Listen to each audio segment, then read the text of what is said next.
some lectures on electrostatics. It will be a series of lectures. The first lecture will be on electric field. So I'm putting my first video on this electric field. Okay, fine. Then let me first talk about what is electricity actually. It's a study or one part of physics where we study about the charges. The charges may be at rest or may be moving. If it is at rest, then we call it electrostatics, and if it is moving, then we call it current electricity. So, deal with charges whenever we talk about electrostatics or current electricity. The basic law in the electrostatic is Coulomb's law. So being presented here is a vector, is in vector form. F equal to K, capital Q, small q divided by R square, with R cap being the unit vector. The R cap unit vector is actually representing the direction of F, as F is a vector quantity, force is a vector quantity. So with this very idea, let's now proceed to define electric field actually. There are two ways, one is qualitative and the second one is quantitative. Both the definitions are very useful. The first definition, that is qualitative definition, is that if we take a charge, that charge has some effect and there is a region of space where up to which we can feel that effect. And that particular region up to which we can feel the effect of the charge is known as electric field. So qualitatively, we think field as the region of space up to which a charge can put its effect. But the important thing is that we need a quantitative definition as well, as defined here. And in that case, we take two charges. One is the original charges whose electric field is to be calculated, and the next charge is the test charge actually. And so here in the expression here, we are showing the electric field. Thing is that we use the Coulomb's law for defining the electric field. If we, as in the last slide, we see that force between two charges are capital Q, small q by R square, whereas the distance between them. Now the same idea is used here. Only thing is that we put Q equal to plus 1. That means it is a unit positive charge, and we treat that small q charge as test charge. So with that test charge, that means if Q is equal to 1 plus 1, then that force becomes electric field, and that's why we write like this, F by Q. So F by Q is equal to, from that expression, K Q by R square. Of course, that K is equal to 1 for CJ system and 1 by 4 pi epsilon not for MK system.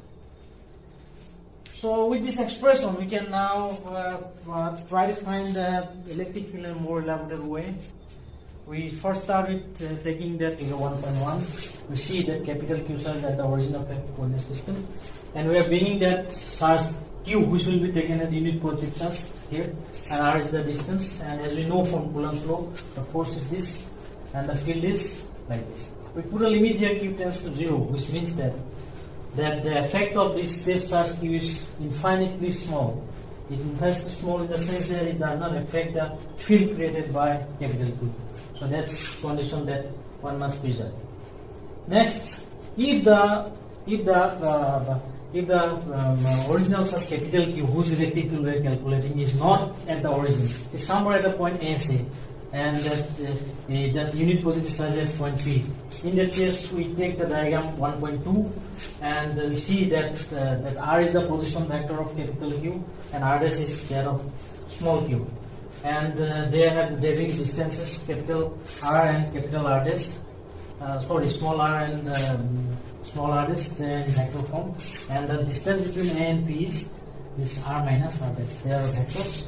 And in that sense, using Coulomb's law again, we get like this.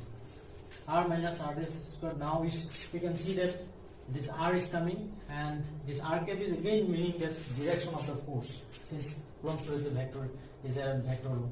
Now we can put this in this form also. Like when this cube term comes, that R cap goes and this R minus R dash comes. They are vectors. So in the sense that in the same way, that's putting that we're dividing the thing like this. I think this is small q and F by small q, and it will give you a task like this. If you take this form, it is capital Q, R minus R dash square, and this R cap is unit vector. And if you take this vectorial form of this R cap, then that is like this. So we are having two forms of electric field if the capital Q charge is at the origin, and that is this form when the capital Q is at the origin, and this form when capital Q is not at the origin. Now the point about electric field, that is conservative nature. The electric field being conservative, and it's conservative from the conception that if you take curl of it, then it becomes zero. So it's a very basic definition of conservative field, that if the curl of a field is zero, then it's automatically means it's a conservative field. So electric field is conservative field, and we can check that also, that curl of is equal to zero.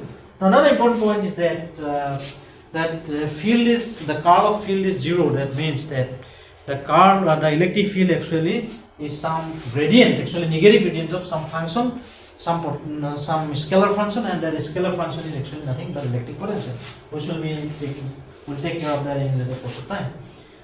So thing is that E is conservative field, curl of E is zero, and as well as E is some negative gradient of some scalar function known as.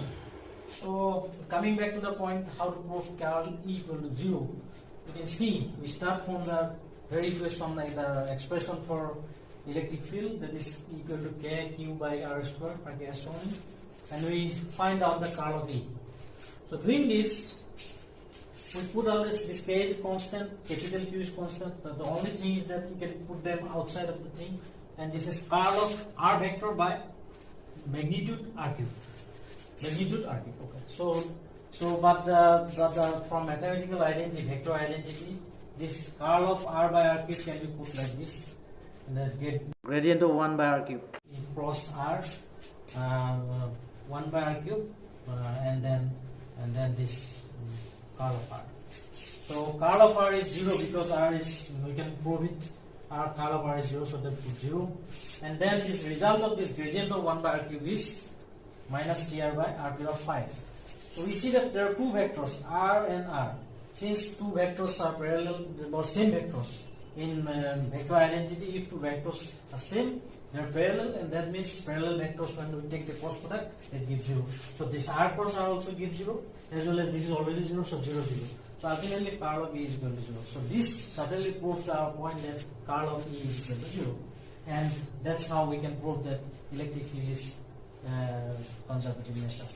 So to conclude that electric field can be defined in two ways, qualitative as well as quantitative. Qualitative means that we can see it in a physical form, how physical relation it can make it, and then quantitative means just like the expressions, that how we can mathematically represent it.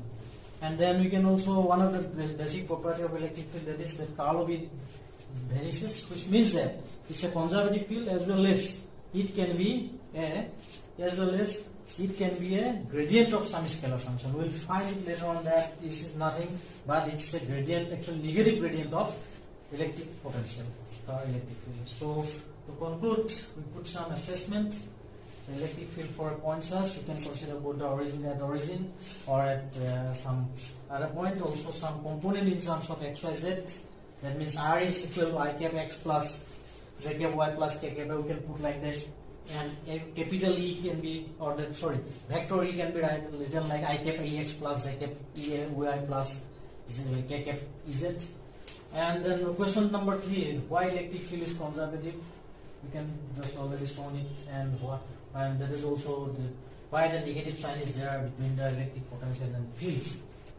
So we choose this question because in the 10+2 course, basically these questions are there, and so refresh your memory, you can put like this, and the elective, and then how to prove it like this. So I think that the answers are here already there. So going through the video, you can find it all around the answers. Thank you very much for watching the video. Hope the video is useful for you. Thank you once more.